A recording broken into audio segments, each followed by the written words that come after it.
Coming up, out-of-state students could be out of luck. Lawmakers are pushing for a tuition increase. We're called to do better for all of us, and they have. A big player in the upcoming presidential election makes a stop at UNC. And we'll introduce you to a fourth grader who isn't letting a wheelchair stop her from racing ahead. From the UNC School of Media and Journalism, connecting Carolina's campus and community, this is Carolina Week. If you're an out-of-state student at UNC, you might be paying thousands more next year in tuition. Good afternoon, I'm Brighton McConnell. And I'm Peyton Walker. The proposed tuition hike is our top story. Lawmakers say compared to other public universities, UNC's out-of-state tuition is too low. Reporter Emily Wakeman joins us live from the admissions office with more details about the proposal. Emily? Well, Peyton, some North Carolina lawmakers are saying tuition for out-of-state students here at UNC is a bargain, and they want to raise that tuition to be more in line with the market rate. But as you can imagine, many students at UNC are not happy about this. Like, I came in, my parents didn't go here or anything, but I've loved North Carolina since I was 5 and 6 years old. I've known I wanted to go here since I was 7 or 8 years old. Many out-of-state students, like sophomore Chip Sweeney, have been wanting to be a Tar Heel all their lives. But a new bill proposed to the NC legislature could make this dream for out-of-state students much more expensive. Senate Bill 351, proposed by NC Senator Tom McInnis, would raise tuition for out-of-state students by $5,000 next year. In a press release, McInnis says, "I brought this bill forward to support our North Carolina students and parents who work, scrimp, and save to send their children to the flagship public universities of our state." But Sweeney doesn't agree with the price increase. And I think that by increasing tuition by, even if it is, a relatively small amount in the grand scheme of tuition, even if it is increasing it by $5,000, you could potentially be taking away the opportunity from someone like myself who has loved North Carolina since they were a little kid. This year, in-state undergrads attending UNC pay around $4,500 in tuition per semester, while out-of-state undergrads pay around $17,500. According to U.S. News and World Report, UNC is the third cheapest public institution for out-of-state students out of the top 10 public universities. Ryan Herron, the incoming president of the Out-of-State Student Association, says if the bill passed, it could lead to out-of-state students choosing other universities like UVA instead of UNC. So when you tack on this an additional $5,000, you're going to be kind of narrowing that gap in and giving students the incentive to go to these other top public institutions or private institutions. Herron says it's important to have out-of-state students for diversity at UNC. The small 18% of us that are out of state love being here. We love being Tar Heels. We love calling North Carolina home. And I wouldn't want future Tar Heels that might be deciding to come to UNC be deterred from coming here because of this additional $5,000. If the bill passes, lawmakers say they will take the extra money to lower the tuition for in-state students. Live in Chapel Hill, I'm Emily Wakeman, Carolina Week. A national search is underway for a new UNC police chief. Jeff McCracken announced he is retiring from the role on July 1st. McCracken has spent more than 30 years in the department. Still no leads in the case of anti-Semitic posters found in Davis Library. UNC police say they are still searching for the police responsible for distributing the material last week. According to Interim Chancellor Kevin Guskowitz, students found the posters placed on tables and bookshelves throughout the library. Police have not shared details about what the posters said, but they have called the language anti-Semitic. Alert Carolina is a system meant to notify the Carolina community about potential dangers on campus. But as reporter Melissa Radmaker found out, some are questioning the effectiveness of the system. Like many UNC students, junior Elizabeth Davis is concerned about campus safety, and she says Carolina's safety alert system is lacking. There were those men on campus with guns, and we didn't really hear about it when it was happening. She's referring to a Confederate group carrying guns on Cameron Avenue last month. Students didn't get any messages from the Alert Carolina system about that gathering. Junior Amy Waldron agrees that the notifications aren't as frequent or as informational as she'd like. So generally speaking, I feel like it's an underutilized system. Campus police say they use Alert Carolina to inform students and residents about emergencies or dangerous situations. They say it's an intricate system with different levels of alerts. If it's not an imminent and ongoing threat, it probably would not rise to that level of information which we would put out as either a crime alert or an emergency. Davis and Waldron are not alone in their frustration with the system. Alert Carolina is the butt of many jokes on social media, like this Facebook post with 952 student reactions. As far as potentially dangerous situations go, I think any instance where a student may be put in harm's way physically, be it by weather or an individual on campus, or the potential for them to be put in harm's way, even if it hasn't escalated to that point yet, it could, and students need to be aware of that and plan accordingly. Alert Carolina outlines their levels of notification on their website. Campus police say they are always looking for feedback on how to improve the system. In Chapel Hill, I'm Melissa Rademacher, reporting. Campus police say they send out a survey to students at the end of every semester for them to provide feedback on Alert Carolina and other police services. If you park on campus overnight, it's about to start costing you. Right now, overnight parking on campus is free, but starting August 15th, you'll either need to buy a permit or pay daily for overnight parking Monday through Friday. Permits will be $25 a year or $1 a night in metered spots. Overnight parking will still be free for students and staff with annual daytime permits, and weekend parking rules will remain the same. Women make up the majority of the American population, but when it comes to getting an MBA, only 38% of the degrees are earned by women. So what are business schools doing to try to level the playing field? Reporter Sydney Persing went to UNC's business school to find out. The University of Southern California made history this year, touting the first ever MBA program to reach gender parity. Here in Chapel Hill, one MBA candidate is leading the charge to make USC's progress a UNC reality. So I actually spoke with their Women in Business president, and because that was my question. I was like, how do you do this? One main tactic? They really focused on outreach. So they were working to meet with individuals applying to the business school, and they focused whether it was through coffee chats or by following up with conversations. And what does the administration at UNC think the key to including more women is? Having student outreach, because let's face it, it's the students that really can tell the story. Why outreach? Because Burnett says the problem isn't that the candidates aren't qualified, a point she said is made clear by the success USC has had in admitting more women. What USC found from their results is actually all their key metrics went up. Instead, Burnett told me the issue is getting women to apply in the first place, often because of family. If you look at the Keenan Flagler class, we actually only have 3 women candidates that are moms. We have several male candidates that are dads, but significantly less women that are moms. UNC's current MBA class is only 28% female, but Burnett is optimistic. If you look at the statistics, we've stayed pretty much at the same level the past 15 years. And so it's something that I think the administration realizes, okay, this is something we really should focus and put energy on. And so that's kind of why you'll see this year is going to be different than years past. In Chapel Hill, Sydney Persing reporting. Many business schools report that scholarships for women are another key to increasing female enrollment. And coming up, a last-minute visit from Beto O'Rourke drew a larger than expected crowd. That story is up next.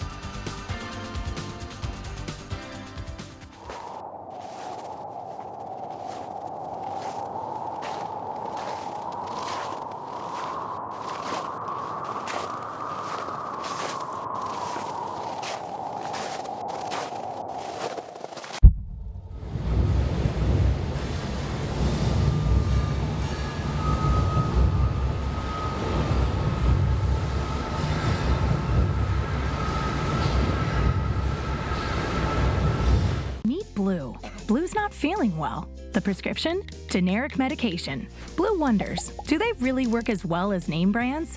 Yes, generics and name brand medications do work the same. Even though they may look different, generics have the same key ingredients. FDA approval is equally rigorous for generics to make sure they're as safe and effective as name brands. And Blue even saves some green, making him a little less, well, blue. Talk to your doctor about generics and visit fda.gov/generic drugs.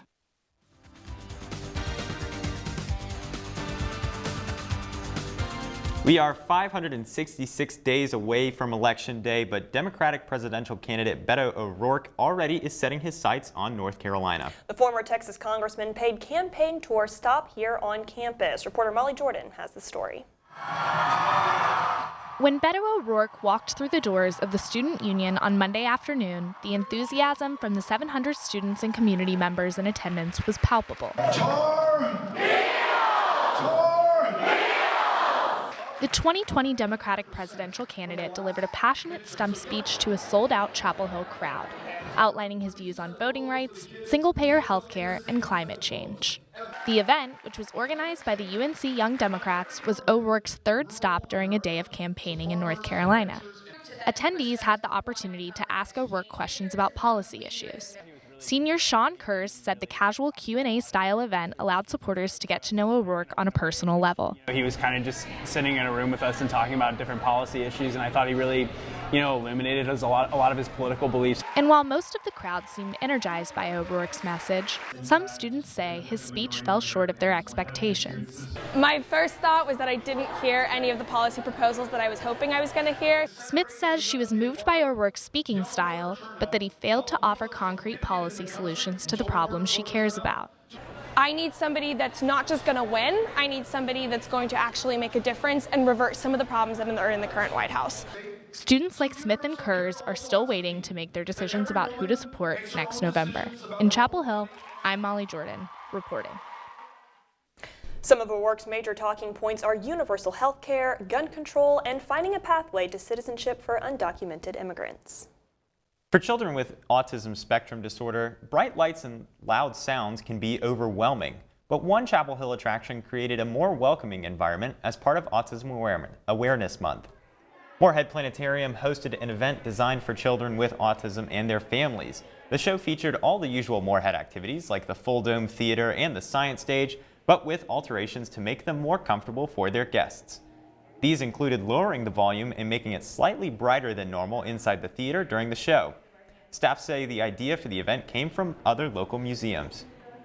They've been wanting to do a program like this for a while, and they had been looking at other programs like the Museum of Life and Science in Durham and the Museum of Natural Sciences in Raleigh, who have started to incorporate these kind of accessibility and inclusive environments. The planetarium sold 50 tickets to the special program and plan to host another event soon. There's a new type of vending machine around campus serving up food for the mind. Students can walk up to machines like this one, push a button, and get a printout of a short story written by UNC faculty, staff, and students. The vending machines are part of the Arts Everywhere initiative, and they're meant to encourage students on campus engagement with liberal arts.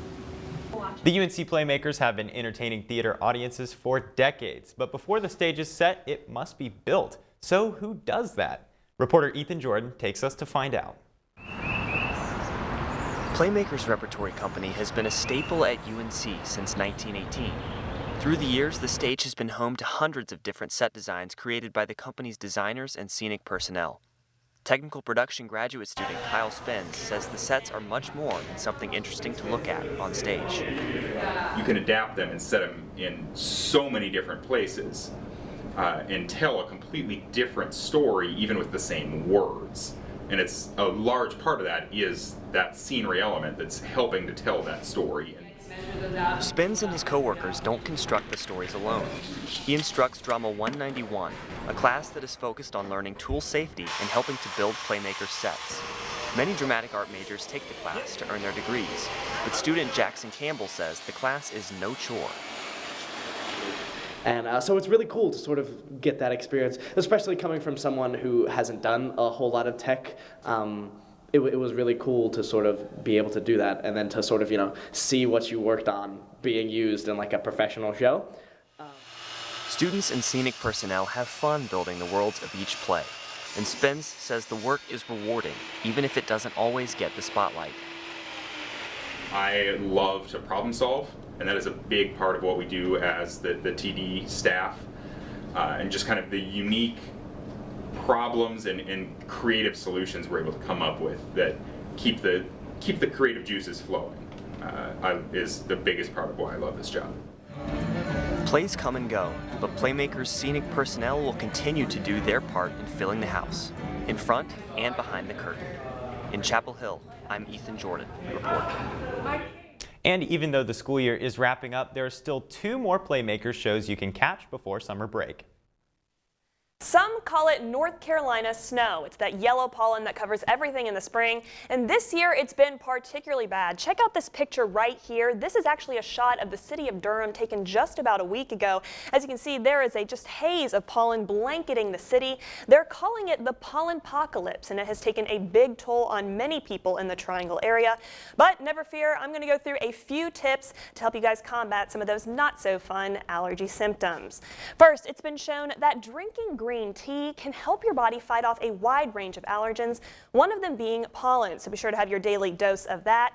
Also, when you head in for the day after being outside, be sure to wash your hair. Pollen can easily get stuck in there and prolong your allergy symptoms. Next, this one's a little interesting. I hadn't heard this one before, but apparently if you rub a little Vaseline on the inside of your nose, it's supposed to help trap some of the pollen when you breathe in. And of course, this one is for all my trendsetters out there. You can always rock the doctor's mask. And for those of you feeling extra fearless, throw on a pair of sunglasses for your look for even more protection. It's definitely been a rough season, so will there be rain in the forecast to wash some of this pollen away? Let's go to Shondell Manise for our Franklin Street forecast. Yes, Peyton, you are exactly right. Today officially concludes the first month of spring. So, of course, the pollen-pocalypse is here. It's thriving. It's taking no prisoners, but that's okay because Peyton had your back with the tips and tricks to get through, but Mother Nature will have your back this weekend, too. Let's check out the forecast.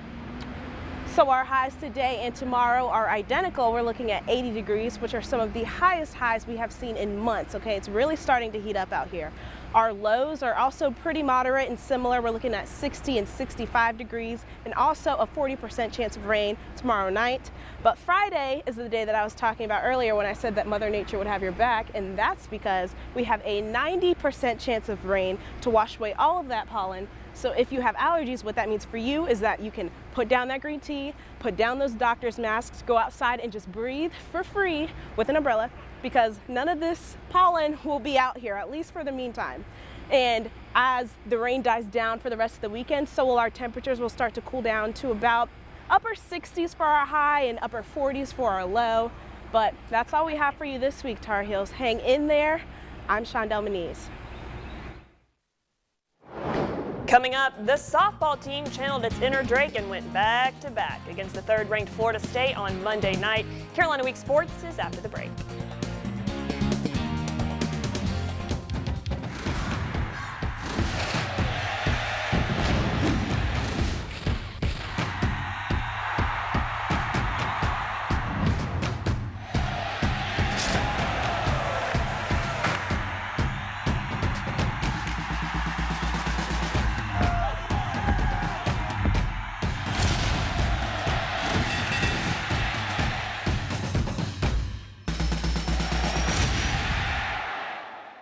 Label me.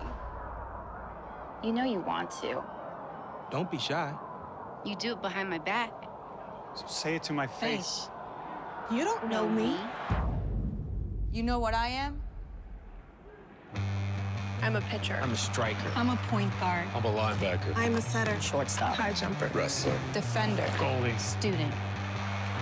Student athletes. That's who we are.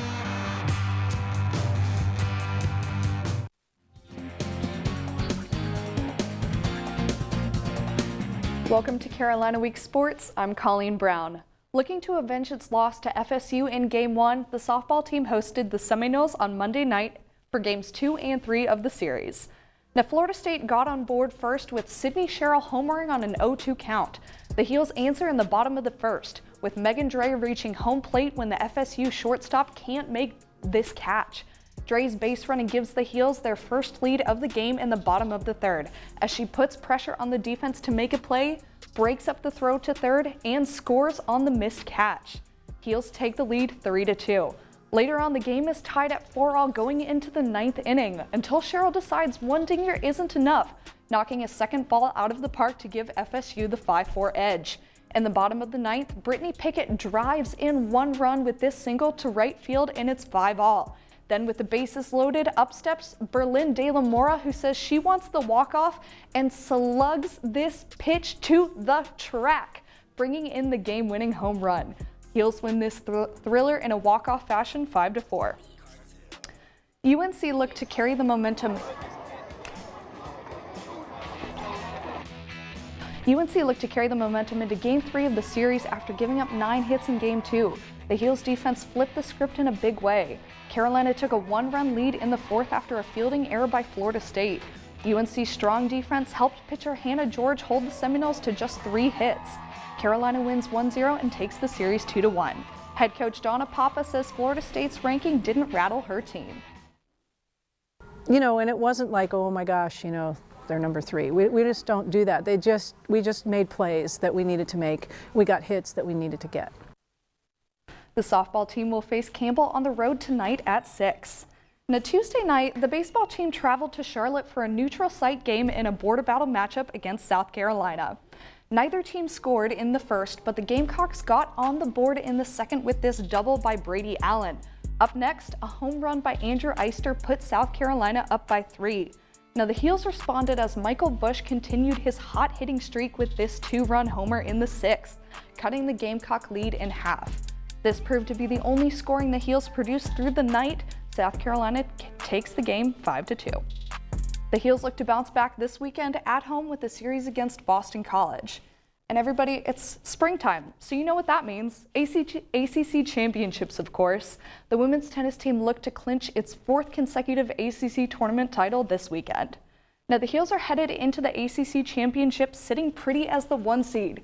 The women's team finished the regular season with 26 wins and just 1 loss. Carolina was undefeated in ACC play. That stellar play clinched the team the ACC regular season title, its 6th titles in 7 years. So what are the keys to this team's success? Well, it helps to have some first-rate players. The Tar Heels have, count 'em, 5 singles players in the ITA Top 125. McKenna Jones and Alexa Graham are both in the top 10 nationwide. Next, there's doubles dominance. UNC has gone 26 straight matches without dropping the doubles point. And 2 of UNC's doubles teams, Cameron Mora and McKenna Jones, and Jessie Aney and Alexa Graham, are top 10 doubles pairs. And finally, head coach Brian Kalbas is the GOAT. Kalbas is the winningest coach in ACC women's tennis history. UNC received a bye for the first 2 rounds and will play its first match on Friday afternoon at the Cary Tennis Park. Now, that's all for Carolina Week Sports from this graduating senior. It's been fun. Be sure to check out Sports Extra on Monday at 4 for more Carolina sports coverage. And see you there, Tar Heels. Coming up, you can't stop her competitive spirit. The story of a very special racer after the break.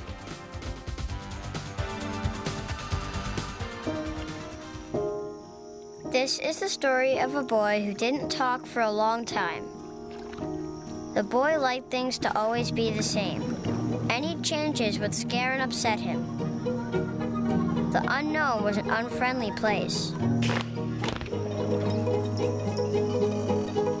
The boy was very sensitive to lights and sounds. So he built secret hiding places where they couldn't get in. The boy didn't like looking people in the eye. He wasn't trying to be mean, it just made him feel uncomfortable. Sometimes he would flap his arms again and again. One day, I found out I have something called autism. My family got me help.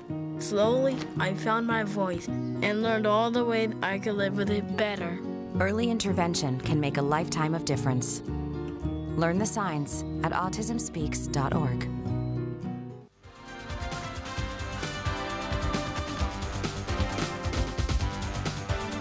Thousands of racers came to campus for the 12th annual Tar Heel 10 miler. And as reporter Madison Forsey shows us, a special group of racers showed up at the starting line. Maddie is just like any other kid. She plays computer games and hangs out with her brother and sister. Maddie's cerebral palsy keeps her in a wheelchair for most of her day, but that hasn't stopped her from riding in over a dozen road races over the past 3 years. She likes doing the events with me and friends, but when it's the entire family, you get a much bigger smile from her. Maddie's biggest race to date, the Marine Corps Marathon in Washington. You know, we were showing her the videos, we were showing photos, and that's when she said, I think, awesome. What started off as a way to keep Maddie involved in things the family liked to do turned into what's now known as Team Maddie. A group of neighbors, family, and friends who do more than just run alongside of her during races. Case in point where Team Maddie came to life was when she was very sick in the Philippines. Just so many people were praying for her, and it was just like she united everybody from the Philippines, from the US, from Australia, our family in Australia, from all over the world. Team Maddie runs on behalf of a larger organization called Ainsley's Angels, a national charity trying to build awareness about the special needs community. We like the concept of the charity, the people who push the children and even up to adults. They're just really great people, all open to inclusion. The group runs in races across the country and were one of thousands running in the Tar Heel 10-miler for the first time this year. But for Maddie's mom, each race is about so much more than running. I just want Maddie and kids like Maddie to feel like they're part of a community. In Chapel Hill, I'm Madison Forsey reporting. And Maddie's dad, Stuart, says Team Maddie finished the race in about an hour and 41 minutes, which is pretty impressive. It is indeed. I could not do that myself, that's for sure. Heartwarming story there for sure. Well, that's going to do it for this edition of Carolina Week, our last time anchoring this together. It's true. It has been a great ride, Carolina. Thank you for tuning in. We're going to miss you guys. Going to miss you, Brendan. Same to you, Peyton. It's been real. See y'all later.